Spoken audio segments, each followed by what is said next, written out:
Meredith, it is so nice to have you back. I got a chance to talk to you last year at Ishi 34, and here you are with us at our 35th anniversary. How's everything been?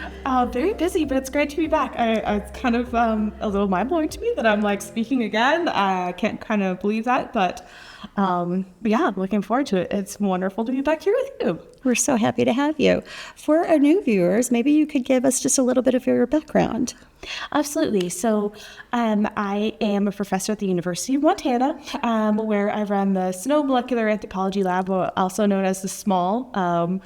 And we are basically an ancient DNA and degraded forensic DNA laboratory where we keep ourselves busy working on projects from all around the world and do a whole bunch of fun stuff. Everything from prehistoric Mexico to a lot of forensic work as we have moved into utilizing FIG. So lots of fun, keeps us super busy. But yeah, we have a good time. It does sound like it's super busy. Well, this year I'm so excited to see your presentation. You're talking about the Sugarland 95 and your work that you're doing with them. Can you give us an overview of the project? Oh my gosh, yes. This project is massive. And so let's see, it was basically a cemetery that was discovered in 2018 with the construction of another building, and they exhumed the bodies at that point. And originally there was 95, hence the 95. It was actually 101. But what happened is that the community rallied and really wanted to know what was going on with these individuals. And it was discovered that they were from a convict leasing labor camp. So post-emancipation, where basically a loophole in the 13th Amendment allowed for basically labor from convicts, and a lot of them were convicted of very trumped up charges and sent to these camps where they would then be like, well, at the Sugarland, they were working on sugar cane fields, and it was horrible labor, and a lot of them died. This is where they interred them, but nobody knows who's who or who's actually even there. And a lot of the families and descendants are really searching for what happened and wanting to know the truth about their ancestors, their family members, because they kind of were just disappeared, and it's really awful. The more and more I read about it in anticipation of this interview, the more horrific it became. And I feel like there has been enough public information about that out there. So I'm very excited. I hope we can take this far beyond this interview. But what drew you to the work? How did you get involved initially? That's such a good question. In such kind of a strange serendipity situation. I was not the first lab that was contacted. There was actually a different one, and they really struggled with the work. And 5 years later, they didn't have data, and that was really frustrating to the families, understandably. So the organizers of this project, they've been there from the start, Principal Research Group. It's 3 women. So they're amazing. And Katrina Whitley Banks, and then Abby Fisher and Helen Graham are my lovely women that I just absolutely adore working with. They kind of cold called me. I got a phone call one afternoon. This is not out of the norm. I do get these pretty regularly, like, hey, we have some individuals that we're looking to get DNA out of. And they sent me one tooth, and it was a test. It really was. I didn't realize it at the time, but I had no problem getting the original DNA started to process. Everything went great. We found 3 families within a couple of months, and because of that, then we undertook the process of changing labs, which was a big deal, and took some time. But since the last year or so, since I came on board, we've been working toward basically finding the rest of the identities, and that's been going really well. That's incredible. I mean, the pace that you were able to, I can't believe.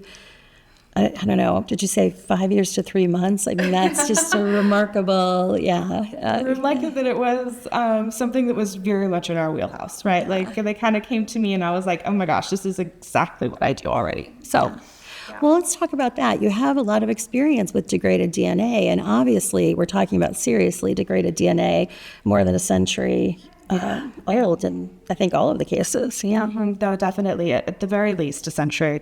A few probably more like 120. so most of the stuff I was working with prior, like for like my doctorate, my degree and things like that, like 900 or 1,000 or more. A few things I've worked on have definitely been in the few thousand range. So definitely knew my way around how to handle that sort of DNA, but it is very hard. It's something that requires a lot of contamination control. So we have a clean room. We're very careful about absolutely everything that goes on in there and how we handle the DNA from the start. The DNA itself is degraded, both in terms of fragment length and then with the bases themselves. So we're always looking for methodology that allows for us to target tiny fragments that are going to be problematic, and luckily have developed some good methods to be able to do that. Speaking of that, when you say problematic, what are some of the challenges you encounter when you're doing a project like this? Absolutely. So just basic amplification, like anything that we utilize right now in the lab is going to be PCR based, of course. Even with, your next generation sequencing, all that has PCR in it. And so if you have degraded bases, it makes it really hard. So we've been able to come up with ways that target very small fragments, and you're utilizing kits that you do that. And then also developing methods that help to mitigate some of the effects of the degradation to begin with. So dealing with broken strands, cross-linking, other stuff like that, working with polymerases and things that allow for us to get around some of the issues. Now, nothing's magic, but it definitely is ways that we can make it work. Absolutely. I'm sure it takes a lot of collaboration as well. Are there others that you're working with to work through some of the challenges? Oh my gosh, yes, absolutely. So principal research group to begin with, right? So a bunch of individuals that are also focusing in on the forensic anthropology side of things, which is great and builds on a lot of what we do in other sides of my lab and school. As well then, of course, as working with QIAGEN, actually. I know this is a Promega video, but definitely they have been incredibly helpful in getting this off the ground. I cannot speak highly enough of some of the people that we've been working with. Rebecca Schutt, or Bex, who has been our lab person, has very much been a big help in terms of just the ongoing problem solving that's required for every sample being just a little different, a little bit tricky in its own unique right. Well, hey, we're all for collaboration, and I think that's what I love about this community is you see that everybody is working together for a common cause and, justice and getting answers for the families. I'm sure community engagement is a big part beyond the science in something like this. Oh my gosh, yeah, it absolutely was essential for me from the beginning. After we got the first DNA result and we had a meeting with everybody and we're going over, this is what this is from, what we want you to do. Beyond just the initial ethical questions that I'd had, getting to meet the individuals that we knew were family or that we knew were from the community was priority number one.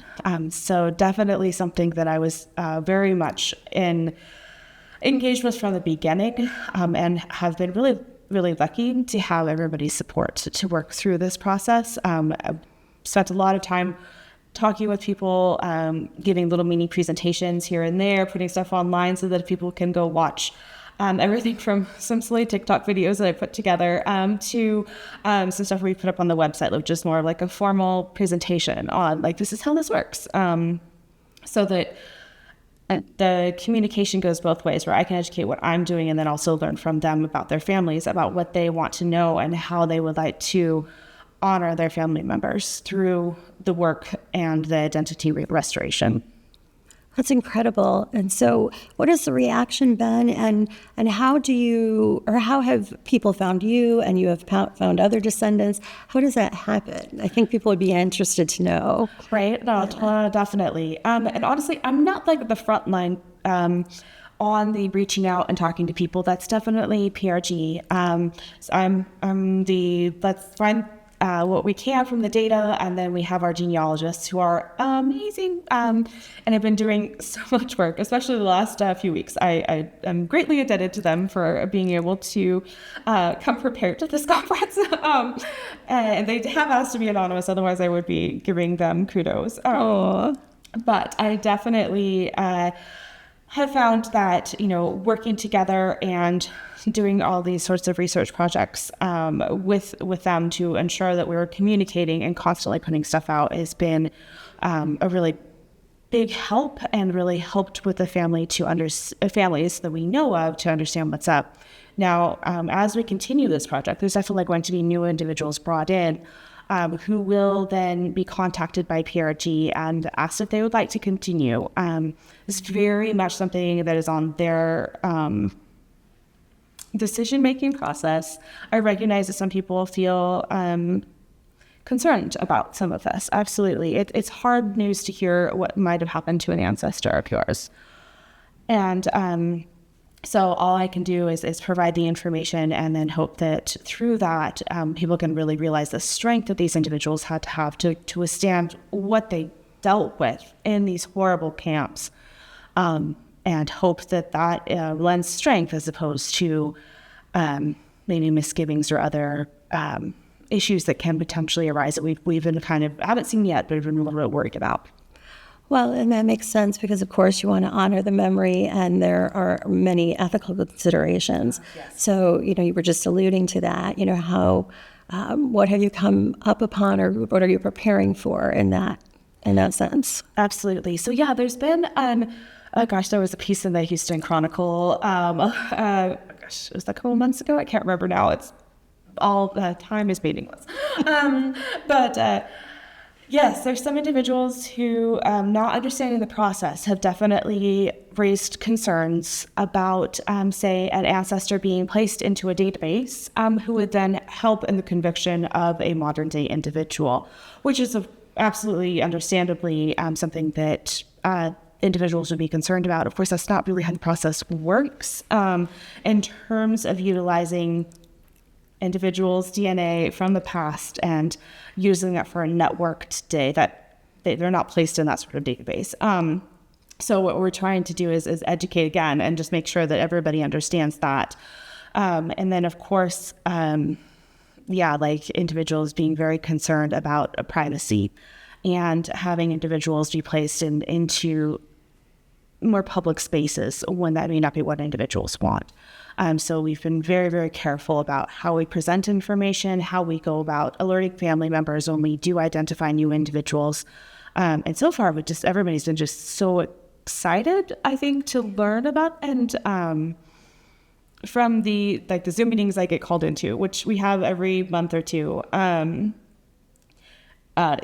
everybody's just become such a big family. Like, everybody who has ancestors in the Sugar Land area, or whether we're at the camp itself, they've been having picnics and barbecues and things like that, and getting to know one another, and really extending their family circle with these individuals. And it has been really amazingly heartwarming to watch. It's kind of my fly on the wall. Like, I'm so happy that this was able to facilitate a situation where these individuals got to meet each other through tragedy, yes, but also learning their strength from that. What a beautiful thing to have people coming together after the fact, and what an interesting project. I mean, it really it encompasses every phase, from working with the degraded samples to the genealogists connecting people, and then people connecting together. It's really, I can't wait to hear more about it in your presentation. Thanks, me too. It's definitely not the only thing you work on when it comes to forensic DNA analysis. Is there another project? Maybe you can share something else that you've worked on or will be working on? Yeah, definitely. So we've got a lot going on in my lab, absolutely. But the other one that I definitely need to make sure I mention is Haley Omiso. So she was here with an interview last year, and she's just fantastic. I'm hoping to be able to finish up her PhD this school year. So that's amazing. Yeah, I know, right? We have been progressing with her database building for the Blackfeet tribe. And she's actually going to be here at Ishi with a booth for Okomi Forensics, which is her nonprofit that she has started as a native forensic lab. And so she's been doing just this incredible work. And I have been so happy to watch her just become such a powerhouse of the ability to bring forensics to the Native American community and in an accessible, approachable way. And a very, very tiny part in that, but it's one that I am extremely proud of, to be honest. It was a fascinating interview last year. And maybe you can even just summarize it really briefly. I would love to get people involved in both projects if they're watching. Totally, yeah. So Haley Miso is putting together a database of Native American individuals' DNA that they will then have sovereign rights to, allowing then for searches against that database with permission to allow for identifying MMIW or MMIP, or so missing and murder Indigenous persons or women who this epidemic of these individuals going missing and not being identified, their crime scenes not necessarily being analyzed to the same standards that we might see elsewhere, and just a lot of issues. And she's trying then very much to bridge that gap between the forensic world and then some of the reservations as well. So she's just doing incredible work. It's quite fascinating. It was fascinating to hear about it and to see your support and where that's gone and what you're working on now. It's incredible. I try really hard. Yeah. It's definitely not me, though. It's the students that are like absolutely amazing, and I'm just lucky to be here to kind of be a support. That's so kind of you to say that. Probably they would say it works both ways. I hope, but maybe not. I don't know. I mean, given all this experience that you've had, are there emerging trends that you see coming in your field? Yes, definitely. As we continue, I mean, next generation sequencing is just going to continue to be more and more important. I do not see that abating in any way. I very much hope that through my lab, I'm training the next generation of individuals who can do that sort of work easily, simply. It's not hard, but I recognize that it needs training. Also really looking forward to seeing more epigenetic work enter the world of forensics. I think that it has a lot of potential, and I've been really enjoying the work of Dr. Sarah Zapico, who is doing some really cool stuff with aging. And I have a student who's doing some cool things kind of along with that same trend, and I think there's a lot of potential there, and I'm really looking forward to see where it goes. I absolutely agree with you. I'm fascinated by epigenetics.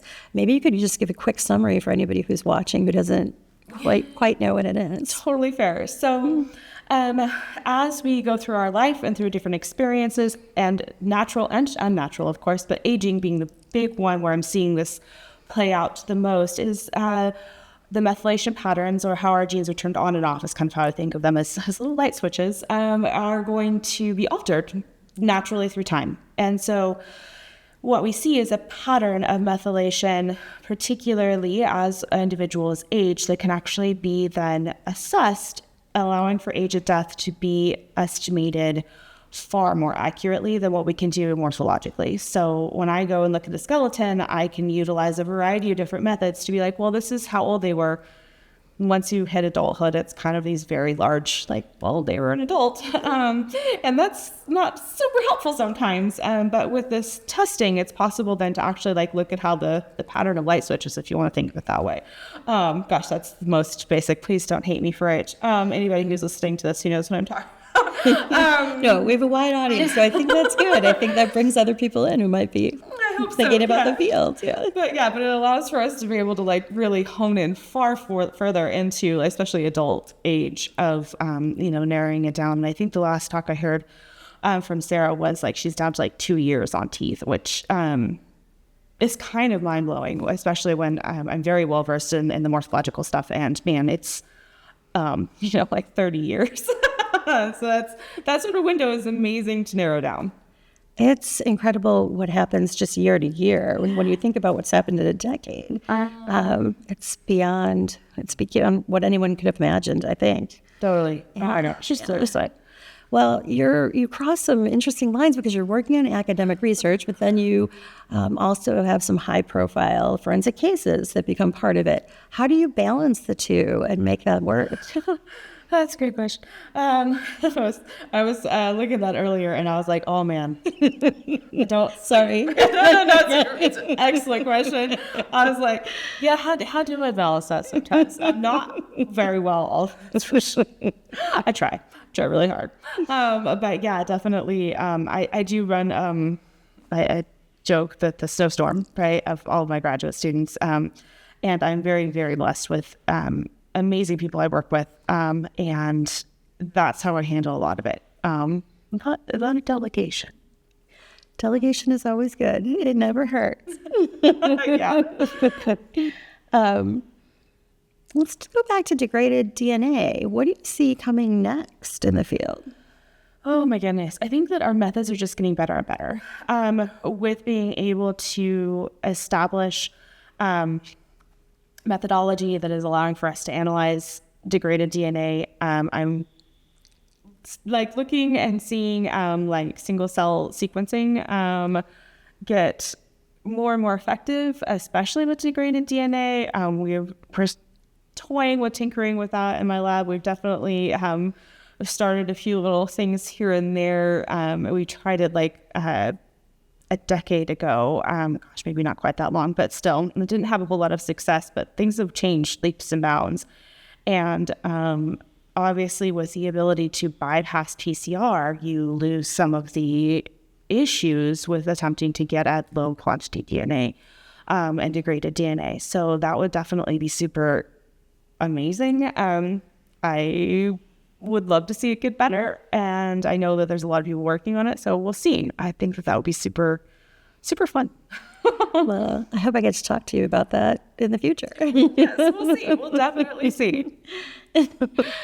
So Meredith, you have been to our conference a number of times, and given it's our 35th anniversary, I would love to hear what you're looking forward to, what brings you back, what makes it valuable for you. I love coming to this conference. It is incredibly helpful in terms of learning new methods, just seeing what's going on. I feel very invigorated afterwards. I always learn something new, always have new thoughts in terms of like, different methods to try or people to talk to. It's kind of like coming to meet your people for, a few days and just actually kind of grow, but also unwind a little bit. So there should be some fun things, I know. I love the opening social. It's super great. And all the other good stuff that we do. But it's this wonderful mix of like learning and also not necessarily being at the lab bench the whole time. So getting to kind of let loose a little maybe. So I love hearing about what's cutting edge and then seeing everyone get a chance just to spend time together. Yeah, it's so helpful and so important that I think a lot of us need that. So, in this field, 100%. absolutely. Yeah, it's not easy. And Did we miss anything that you want to be sure we include? oh my goodness. Somebody would give me some more money, I would love that. That's about it. We're trying to work on that. We get this out there enough. Yeah, for sure. I swear that I never thought that my job would end up being grant writing like 90% of the time, but it's not. Oh, yes. I, in my writing career, have written a number of grants for different people. And yes, I feel for you. That's your percentage. Ouch. Yeah. Yeah, it gets a little exhausting after a while. Yeah. But we're good, gotta have money to do the cool stuff. Absolutely. Oh, it's so true. Well, thank you so much, Meredith. It's really been a joy talking to you again, and I'm so excited to hear more. My pleasure, absolutely. And I love doing this, so I'm very grateful to be back. Good. I hope you're back again and again. Me too. Awesome. All right. Thank you.